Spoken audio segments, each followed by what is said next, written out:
What's going on, guys? So, I have something that popped in my mind while I was looking at the spoiler list, or cards that have been spoiled, for the Legendary Collection 5Ds, which, you know, I'm pretty pumped up for. So what popped in my mind was, okay, when sets come out for Yu-Gi-Oh!, like a box set for, like, Duelist Alliance or some shit like that, okay?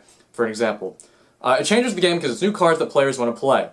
And, you know, you get cards out that, you know, you want to fucking test around with and shit like that. Well, with Legendary Collection 5Ds, though they're cards that are already out, just like in Legendary Collection 3 or 4, but in Legendary Collection 3 and 4 and the ones before that, they were just older cards, which I know that's what 5Ds are, just hear me out. They were older cards. I mean sets from like 2003, 2002, 2004. Just reprinted. I mean, there was Dark Worlds in Legendary Collection 4, which was relatively newer. But most of them were old cards, reprinted, and not most of them don't have much play. Yeah, there was like Torrential Tribute and Bottomless that were remade and shit like that. But for the most part, they weren't really cards that you can play, except some of the traps and spells and BLS and shit like that. But why 5Ds is different is because we're in a format now, well, not necessarily even this format, we're just at a state of the game where players want to try different, well, not even try different shit, how do I put this? Synchros are happening and XYZs all at the same time, there we go. And Go-Yo just got put to 1, and we all know Go-Yo is being reprinted in the set.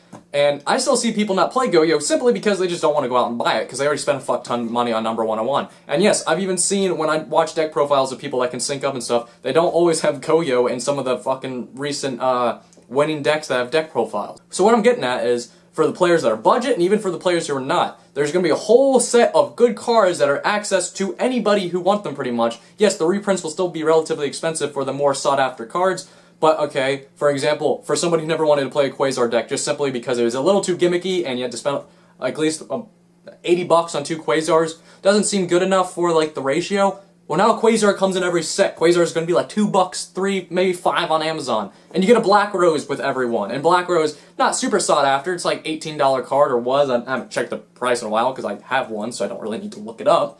But it's a relatively sought after card, along with Stardust, which is being reprinted for the upteenth, 100th time, which nobody gives a shit about that. But what I'm getting to is there's going to be a lot of cards that are more accessible to everybody for a lower price, and people are going to go out and just get the set just because, you know, nostalgia, shit. And now they're going to have these cards and be like, well, fuck, maybe I'll try to make a deck around that. That's the same as when a box comes out for, like, Duelist Alliance or fucking Return of the Duelist and all that other shit. People want to try shit when they get the cards on them. So when they go out and buy a box or 2, some people might buy a box, some people might buy a fucking case, but say average, somebody buys 2 boxes, they see these cards and they're like, You know, now, I mean, I had these before, but now they're accessible. Maybe I'll try to build a deck around this card. And then you see people trying more shit. So, I feel like this is good. The 5D set is coming out. It's good for the deck, because we can switch it up and play around with things that you wouldn't necessarily play around with, because it just don't think about it. Me personally, I'm going to try to build a Quasar deck. Why? Because I fucking can! Quasar is going to be like $5 each. Why would I not try? Plus, Synchro decks are fun as shit. And now, the fucking Synchron cards are all being reprinted, which Tuning already was reprinted, but now it's reprinted again, I think. Quick Draw Synchron's coming out in like Ultra or Secret Rare, Super, I don't know. But anyways, things are getting reprinted that people haven't played in a while, and now that they're out again, people will be like, you know what?